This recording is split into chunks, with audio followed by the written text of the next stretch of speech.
Muy buenas tardes, Moisés, buenas tardes, Sevilla, y muy buenas tardes, Aljarafe. Pues sí, hoy hubiera cumplido años Aníbal González si hubiera sido pues un hombre que pudiera haber vivido 148 años. Y para conocer un poquito más sobre la historia de este gran arquitecto, de este gran artista, tenemos aquí a otro gran artista, a Jesús Pozuelo, que nos va a hablar de este hombre cuya vida pues es tan peculiar, porque comenzó a estudiar en Madrid con mucho sacrificio de su familia y murió debiendo hasta de callarse.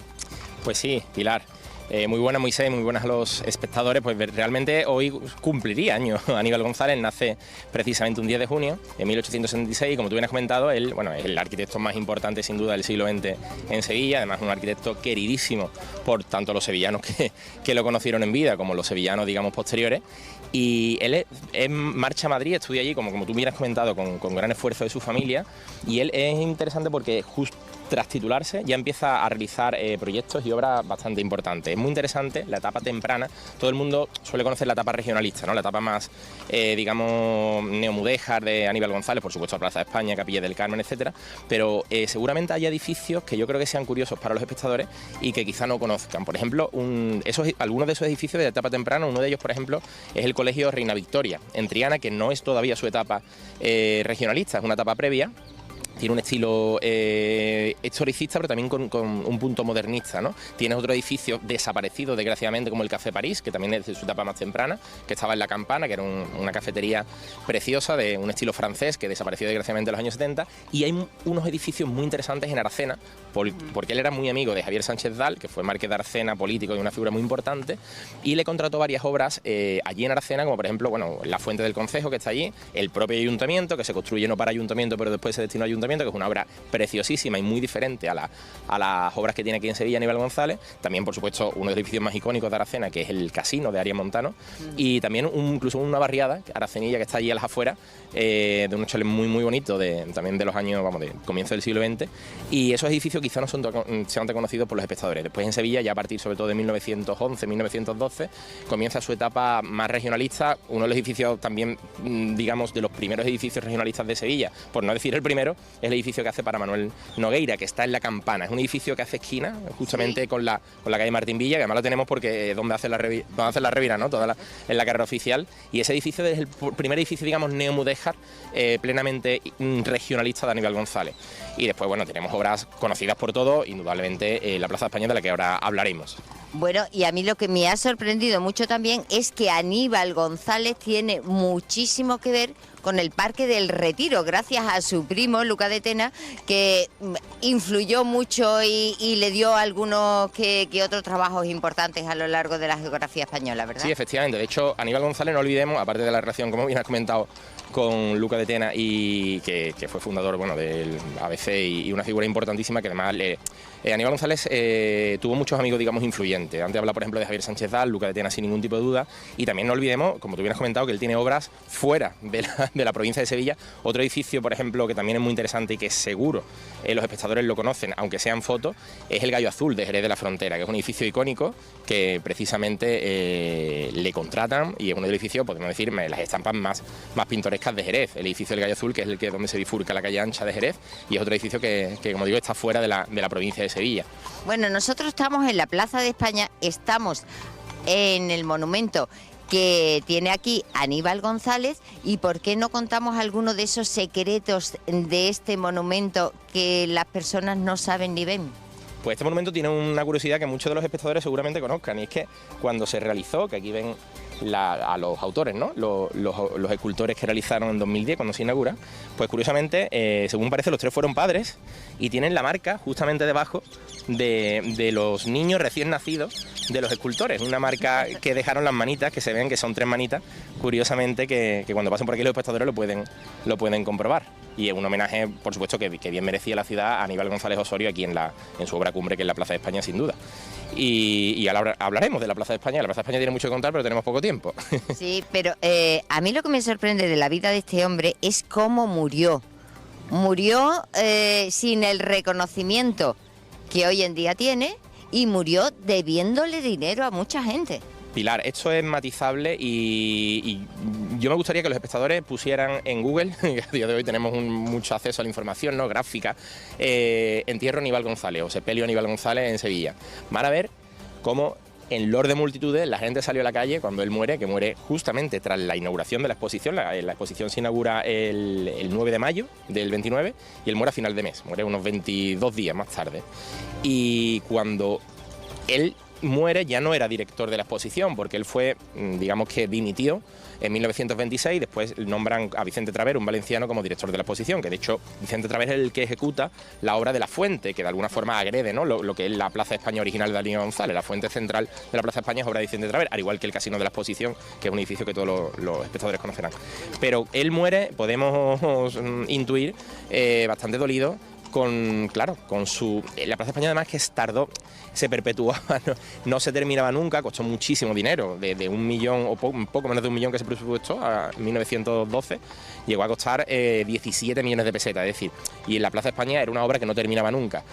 Por diversas razones, él fue de alguna forma, no voy a decir destituido, pero él dimitió y murió con mucha pena. Eso yo creo que es algo que no cabe duda.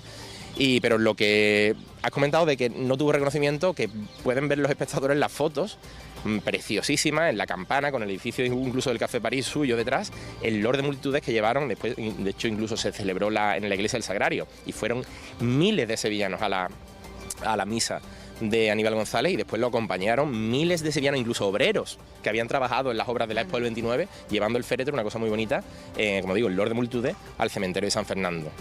Mira, pues en esta primera conexión, Moisés, que terminamos aquí y ahora, nos han quedado claro y hemos aprendido 2 cosas clave. Primero, que hemos descubierto las manitas de esos bebés, una de ellas, y la segunda, que ya sabemos de dónde viene eso de esto va a durar más que la obra de la exposición, por lo que tardó en terminarse la Plaza de España. En un momentito, cuando tú nos des paso, nosotros vamos a ver qué encierra la Plaza de España, gracias a Jesús, que no se mueve de mi lado.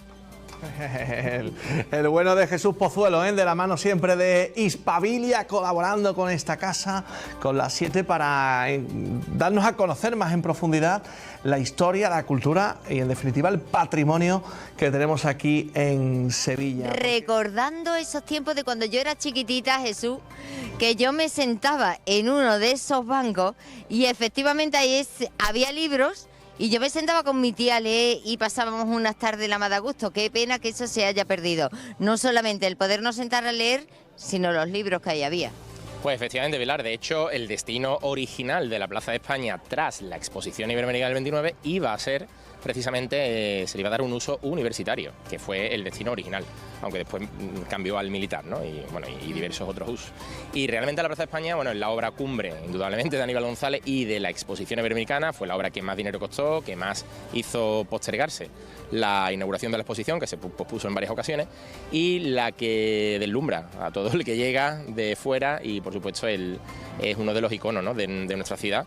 Y el monumento realmente es un monumento inmenso, como todos los sevillanos saben, que representa, es un abrazo dirigido hacia el río, dirigido hacia América, y representa, es una lección, como ha comentado el compañero en plató, Aníbal González, muchas de sus obras son lecciones de historia, y este edificio concretamente puede ser el que de alguna forma mejor divulgue la historia de España, porque realmente los 4 puentes representan, como sabrán muchos de los espectadores, representan los reinos históricos de España. Este, por ejemplo, es el puente de Aragón, que es muy curioso porque aquí, por ejemplo, antes lo estábamos comentando, pueden ver, si vienen por aquí los espectadores, que en la cerámica pone exposición hispanoamericana, porque originalmente la exposición no iba a incluir a Portugal ni a Brasil. Por eso hay algunas cerámicas, tanto en la Plaza de América como aquí en la Plaza de España, que pueden ver todavía el nombre de exposición hispanoamericana, que es como se iba a llamar la exposición. Que eso también es un síntoma de lo muchísimo que duró la obra de esta Plaza de España. Sí, desde luego. Comenzó, bueno, en 1916 hasta 1929 no se culmina. Estamos hablando que la obra termina justamente hasta que no se terminó, obviamente no se pudo inaugurar la exposición iberoamericana. Bueno, ¿por qué no hablamos un poquito de estos azulejos que representan las provincias españolas? Pero, por más que nos ponemos a buscar, por más que busquen ustedes, Sevilla no la encontramos. Claro, es que el detalle, hay muchos detalles curiosos, ¿no? Como sabrán los espectadores, son las 48 provincias y en cada provincia aparece una escena importante, por ejemplo, de Castellón, de Madrid, de Córdoba, los Reyes Católicos en la conquista de Málaga, en Granada los Reyes Católicos también, etcétera. Pero Sevilla aparece de forma repetida en los extremos de cada tramo. Es decir, como en una especie de U, en cada esquina, ¿vale? Aparecen escenas costumbristas, digamos, de tradiciones de la ciudad, como pueda ser en este caso la Semana Santa de Sevilla, tenemos también otra con las carretas del Rocío, tenemos las cruces de mayo, tenemos las cigarreras y en definitiva son como escenas, digamos, de las tradiciones sevillanas, ¿no? Aquí vemos representado al cachorro. ¿Qué significó el cachorro en la vida de Aníbal González? Pues muy buena pregunta, amiga Vilar, porque realmente tenemos a la hermandad a la que pertenecía, Aníbal González, y una hermandad en la que el arquitecto estuvo involucrado y para muestra un botón. Aníbal González, que era cachorrista, pidió permiso a la hermandad para realizar una réplica, y esto es una historia real que lo pueden comprobar los sevillanos, que no tiene leyenda. Bueno, la leyenda contaba que era el cachorro, que eso sí, obviamente es falso, es una réplica, que sabemos que el arquitecto pidió permiso a la hermandad para realizar una réplica para su panteón funerario, el panteón de su familia, donde él después se enterró en 1929. Si los sevillanos en algún momento, espero que no tengan que ir pronto al cementerio de San Fernando, pues no, porque cada vez que vamos es porque se ha muerto alguien. Bueno, pues si algún día os dan un paseo por allí, que el cementerio de San Fernando guarda muchas curiosidades y mucho, por supuesto, es un lugar muy interesante de visitar, pues si van al panteón de Aníbal González, pues, si miran por la cerradura se ve perfectamente, pueden ver la réplica del cachorro que preside la tumba del gran arquitecto Aníbal González. Y aparte de las escenas de Sevilla y, como digo, de los episodios de las 48 provincias, arriba tenemos también algunos de los personajes más importantes de la historia de España. Aquí, por ejemplo, podemos ver, que te digo, aquí aparece el cardenal Cisneros, aparece Carlos V, el emperador, aparece allí Hernán Cortés, Francisco Pizarro, aparece Fernando de Magallanes, etcétera. Son 52 personajes, por supuesto, importantes, Alfonso X Alzave, etcétera. Como curiosidad, solamente aparecen 2 mujeres. ¿Sabes cuáles? Bueno, una, la de la Guerra de las Galaxias, la princesa que pasaba por aquí. Una es Doña Isabel la Católica, sí, su alta majestad, y también aparece... Sí, ahora viene nuestro compañero. Aparece para ver esas 2 mujeres Santa que sí están... Teresa de Ávila. Santa Teresa y la reina Isabel. La reina Isabel la Católica. Son las únicas 2 mujeres que aparecen en la Plaza España. Podrían haber aparecido muchas más, claro. Y aquí tenemos, por ejemplo, aquí tenemos el Corpus, que esta cerámica también es muy bonita. Está preciosa. Y si se fijan, por ejemplo, en estas provincias, esta es Canarias, con la conquista de Canarias en el siglo XV, y aquí aparece que están una pareja de turistas aquí sentados, los pobres se han asustado. Aparece un episodio que todos los espectadores conocerán. Los pobres lo hemos cogido, que es nada más y nada menos que la proclamación de la Constitución española en 1812, el día de San José, el 19 de marzo, que fue el día que, precisamente por ser el día de San José, como bien saben los espectadores, se le llamó la Pepa. Este es el oratorio de San Felipe Neri, en Cádiz, y es uno de los episodios más importantes de la historia contemporánea de España, que fue la proclamación de la primera Constitución española.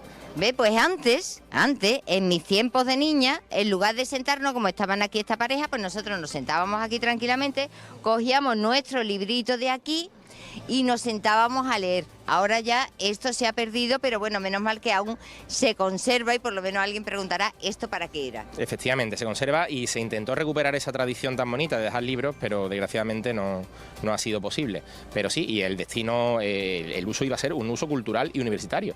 Lo que ocurre que después, tras la Guerra Civil, aquí se instaló Capitanía, que Capitanía originalmente estaba en la Gavidia, en la Plaza de la Gavidia, en un edificio que actualmente es de la Junta de Andalucía. Se instaló Capitanía General justo después de la Guerra Civil y ya después tomó usos militares y también administrativos y, por supuesto, de usos administrativos del gobierno. Realmente la mayor parte es la delegación de gobierno de la Junta de Andalucía. Y también está el Museo Histórico Militar, que se inauguró en el año 1992, y también hay un lugar, vamos a decir, secreto, que es el teatro de Capitanía, el pequeño teatrito, que no podemos verlo hoy. Tenemos que devolver ya, así que si te parece nos vamos a ir para otro punto importante y emblemático de la obra de Aníbal González, pero antes vamos a pasear tú y yo ahora ya cuando cortemos y nos sentimos como si estuviéramos en la Guerra de las Galaxias cuando grabaron aquí su historia, ¿vale? De maravilla, mira. Yo soy la princesa. Moisés, que vamos a hacer esta tontería, nos hacemos la fotito de rigor y dentro de un momentito pues volvemos a otro punto excepcional. Venga, vámonos rápidamente de nuevo a esa cita que teníamos con el bueno de Jesús Pozuelo, Hispabilia, y con Pilar Rosselló, que seguimos conociendo la maravillosa obra de Aníbal González, ahora en otro lugar cumbre, que tenemos también en el entorno de la Plaza de España, Parque de María Luisa. Vámonos contigo, Pili, cuéntanos. Bueno, pues rápidamente queremos contarte todas las maravillas que podemos encontrarnos aquí, en esta Plaza de América. Jesús. Pues Pilar, la Plaza de América es para mí una de las obras más bonitas, más importantes de Aníbal González. Es una obra más temprana, es lo primero que se construyó de la exposición iberoamericana entre 1913 y 1916 y comprende, aparte del estanque y lo que es la belleza de la plaza, 3 edificios, que es el pabellón de Artes y Costumbres, que fue el pabellón de Artes e Industria de la exposición iberoamericana, que tiene un estilo neomudéjar precioso, que alterna el estilo del mudéjar sevillano con incluso la Alhambra de Granada. En el centro, un edificio en un estilo historicista también, es un neogótico flamígero de época de los Reyes Católicos, que imita el estilo de los Reyes Católicos, y que fue el pabellón real, que fue el pabellón de las autoridades, donde se reunían Alfonso XIII, los embajadores, etcétera. Y tenemos también un edificio que todos los espectadores conocen, que es el Museo Arqueológico, que fue...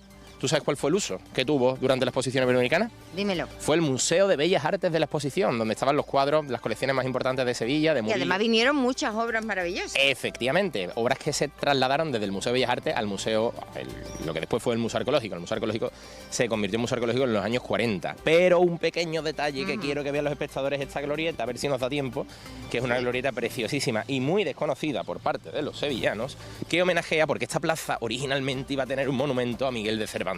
Ajá. En la zona sur, en la zona más cercana a la Avenida de la Palmera. Finalmente ese monumento no se acometió, un monumento parecido al que tiene en Madrid. Y lo que se hizo, por aquí lo podemos ver, es una glorieta recordando al príncipe de los ingenios españoles, con episodios de su vida y con escenas del Quijote en cerámica de Triana, que es un lugar que yo recomiendo a los sevillanos cuando vengan por aquí, por la Plaza América, que se acerquen a ver la preciosísima glorieta de Miguel de Cervantes que se hizo para la exposición iberoamericana, y que como detalle también van a ver que la cerámica aparece hispanoamericana. ¿Por qué? Porque esta Plaza América es de lo primero, como te comento, que se hizo de la exposición. Y es muy bonito, aquí ven, por ejemplo, 1575. ¿Sabes lo que le ocurrió a Cervantes en 1575? Que lo capturaron los berberiscos en Argel. 1582, cuando está en Sevilla como recaudador de impuestos, y su muerte en 1616 en Madrid, el 23 de abril, al igual que William Shakespeare. Por eso el día del libro se supone que murieron los dos el mismo día. Y algunos de los episodios, como digo, también de su obra. Bueno, pues nos ha dado tiempo, señoras y señores, a mostrarles esta plaza que es muy desconocida para muchos de los sevillanos, donde el ingenioso hidalgo Don Quijote de la Mancha junto con su escudero son los protagonistas. Ahora, señoras y señores, nosotros terminamos aquí ahora nuestro recorrido por esta obra magistral de Aníbal González y les dejamos con unos minutos de publicidad dándole, eso sí, muchísimas gracias a nuestro querido Jesús Pozuelo. Nos vemos la próxima. Qué maravilla, muchas gracias, Pilar. Nos vamos a publicidad y enseguida volvemos.